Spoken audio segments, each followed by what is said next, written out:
Krishna hello' মাই dear friend good morning আজি আমাৰ নাতিয়ে 2টা বজাতে সাৰ পাই একেবাৰে কৈছোঁ নহয় আইতা ছানৰাইজ হোৱা নাই নেকি মৰ্ণিং হোৱা নাই নেকি এই বুলি কৈ আছে আৰু টোপনি যাব পৰা নাই আৰু এয়া নাতি আৰু আইতাক শুই আছোঁ আমি এখন সাধাৰণ বিচনাত শোৱা মানুহ আমি ইমান দামী বিচনাত নুশোঁ তেনেকুৱাই জীৱন কটাই আছোঁ অসমবাসী ৰাইজ বিশ্ববাসী ৰাইজ ভুল নুবুজিব মই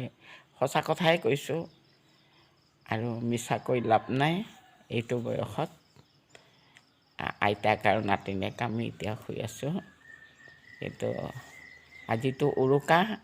সকলো অসমবাসী ৰাইজে জানেই আমাৰ ৰাঙলী বিহু আজি উৰুকা দিনা গৰু গা ধুৱাব মাহ হালধিৰে ধুৱাব আৰু গৰুক কিছু মিঠাই পৰমাণু খুৱাব নতুন পঘাৰে বান্ধিব আৰু বহুত ধৰণৰ আছে নিয়মবোৰ আজিকালিতো বোৱাৰীসকলে সেইবোৰ নিয়ম নাজানিবই ল'ৰা ছোৱালীসকলেও নিয়ম নাই কাৰণ যেতিয়ালৈকে আমাৰ অসমত নাঙলৰে হাল বাই আছিলে তেতিয়া সকলোৱে বুজি পাইছিলে এতিয়া নাঙল বুলি কোৱা কথাটোতো নাইকিয়াই হৈছে দেখোন মই একেবাৰে সত্য কথা কৈছোঁ ট্ৰেক্টৰে যেতিয়া হাল বালে এই তেতিয়াৰ পৰাই নাঙল নাইকিয়া কৰি পেলালে কিন্তু আমাৰ বসুমতাৰীয়ে কিন্তু নিজে নাঙল কাটি হাল বাই খেতি কৰি খাই কৰি যদিও আৰ্মিত আছিলে তথাপিও তাৰ বাহাদুৰি নাছিলে 2 মাহ ছুটীত আহিলে আমাৰ দেউতাৰ লগত শহুৰেকৰ লগত আহু খেতি কৰি থৈ যায় আজি লোকপতি আছে কিন্তু নাঙলটো নাই আৰু এতিয়া নাঙলটো সংগ্ৰহ কৰি ৰাখিব লাগিছিলে মৈখন আছে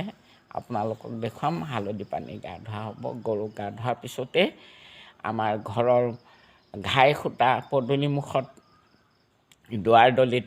দৰ্জাখনৰ মেইন দৰ্জাত আমাৰ হালধি পানীৰে গা ধুৱায় আৰু পূব পশ্চিম উত্তৰ দক্ষিণ চাৰিওকোণৰ ফালৰ পৰা 4টা লাও বেঙেনা মাৰিব গৰুক মৰাৰ পিছত যে ঘৰখন আমাৰ গোটেই বছৰটো ভালে ভালে যায় বেমাৰ ব্যাধি ৰোগ সংকট নাইকিয়া কৰি গোটেই বিশ্ব অসমবাসীক যাতে ভালে ভালে এই ৰাঙলী বিহুটো সুলভ জ্বলাইছোঁ মোৰ ফালৰ পৰা থেংক ইউ বাই বাই বেছি ক'লেতো আপোনালোকে বেয়াই পায় যেতিয়া আৰু বেছি নকওঁ ক'লে কথা ওলাই গৈ থাকে Krishna Krishna tata bye bye আমাৰ নাতিতে লাইট ফিটিং কৰি আছে